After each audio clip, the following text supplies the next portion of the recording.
So I did 2,000 jump ropes for 30 days in a row. So that is 60,000 total jumps within a 30-day period. So some of you may be wondering why anyone would decide to do this. Big shout out to my guy Cole Baker for doing this challenge about a month ago. I saw him do it and I was like, you know what, let me test this out and see what this challenge is all about. Recently I've been doing a lot more outdoor running, and I recently did the 4x4 at 48. And I thought that this would be an awesome challenge to do because it's a ton of cardio. I wanted to do this so I can get a little bit tighter of a core, lose a little bit of body fat, and also get some belly fat off of my stomach as well. So there's a ton of good benefits for jump roping. Really good for your heart because it's good cardio. So it improves your cardiovascular, it improves your bone density, it improves coordination, and also it reduces your injury risk, especially with your feet. Because as you think about it, like as you're doing those quick jumps off your foot, that's actually really strengthening and it's creating more range of motion within that ankle and your calf. So really good just for injury prevention as well. Honestly, I don't really remember the last time I jump roped consistently, and after hearing about this challenge and doing it over a 30-day period, I figured that it would be an awesome accountability test and a self-discipline test as well. So I figured might as well take it on. When I started with this OG jump rope. It only lasted me for a couple of days and then the handle actually snapped. And then my neighbor generously let me borrow his for a couple of days until I actually went on Amazon and got a speed jump rope. My cousin was on my butt about getting a jump rope because she was like, you know, you're doing so many jumps, you might as well get a speed jump rope.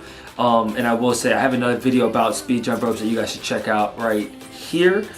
Check it out. I did a comparison between two different jump ropes and why I just believe that utilizing a speed jump rope is beneficial. Obviously getting a weighted jump rope and different variations of it will help. But for this video, we're gonna talk about specifically my experience doing this 30-day challenge. I started this challenge weighing in at 189 pounds.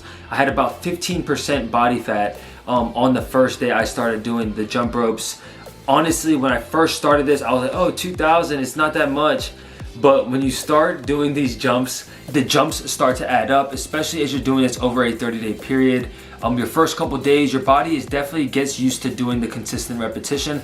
I think just like any other exercise, whether it's push-ups or pull-ups, jump roping or squatting, if you do it over and over and over, your body starts to adapt and be able to recover more quickly. And I think that's kind of what I was feeling with my legs. After about like the fifth day or so, my legs weren't getting as sore. It would just be a consistent soreness. I would stretch out my calves a lot after I would be done with the 2,000 jumps. Jump roping is really good for burning calories. So a lot of the times throughout my 30 days, sometimes I would do the jump roping individually as just one individual workout. And other times I would use the jump rope as like a warm up to another workout, whether it's like a speed workout, like a sprinting workout, or I would do like an upper body pump or whatever it is. In my opinion, the jump roping is really great for the full body. You're using your arms, you're using your lats, and you're activating your back muscles as well as activating that lower body. Once you find your rhythm when you're doing your jump ropes, it becomes a lot easier to kind of keep track of it as well. A lot of people have been asking me, how do you keep track of your 2,000 jumps? Typically what I was doing was I would break it up into 20 sets of 100 jumps. So if I got past that 100 jumps mark, I would just keep going until I would mess up. And if I made it to 200, that'd be awesome. If I didn't and I messed up at like 130, then I would just restart my number back at 130, and then I would count to 70, take a quick break, and then start my next 100. I think personally for me, it worked out best to take little breaks in between your sets, just so your body gets a little bit of time to recover in between your sets of jump roping. For anyone that's thinking about doing this challenge, I highly recommend, one, invest into a jump rope. It's gonna really help you. I mean, honestly, before I thought any jump rope would work, and honestly that statement is probably still true, but to do this more efficiently, I do recommend getting a speed jump rope or anything that is a little bit lighter. As you're doing this consistent motion of jump roping, your body starts to get fatigued from it, especially as you get to your day 23, day 24, when you're coming on that last week. It almost gets to the point of like the workout is like annoying in a sense. And a lot of times those last couple of days, I'm not gonna lie, I was in a sense dreading it.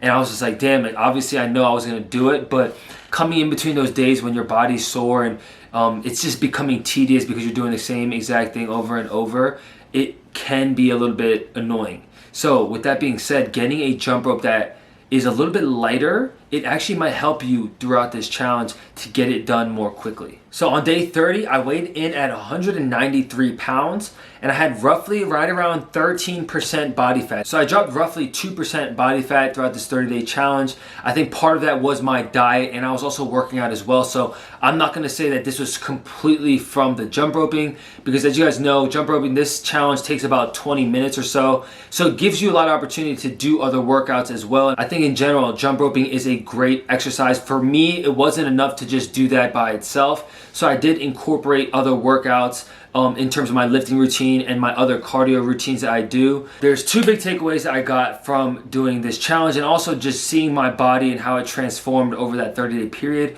One, I do believe that my core got a little bit leaner and tighter, especially as I looked through some of my videos through like day 1 through day 10, and then kind of going in between each period of it. I can see my core getting more defined, and obviously some of that could have been because I'm doing core exercise, I'm doing workouts other than just the jump roping. But I will say, like, that continuous motion, because a lot of people, they don't realize how much of their core they're utilizing on these small little pogo jumps, right? Like, your whole body gets activated. If you're tight, everything kind of stays tight, even your upper body. And I think that was one of the biggest takeaways I got, was I did feel like my core was leaner and it had more definition in it.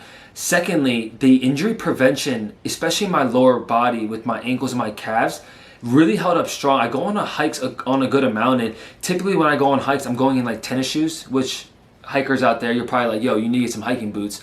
Nonetheless, I go in tennis shoes, and a lot of times the day after, my ankles are super sore just from the impact and the inclines.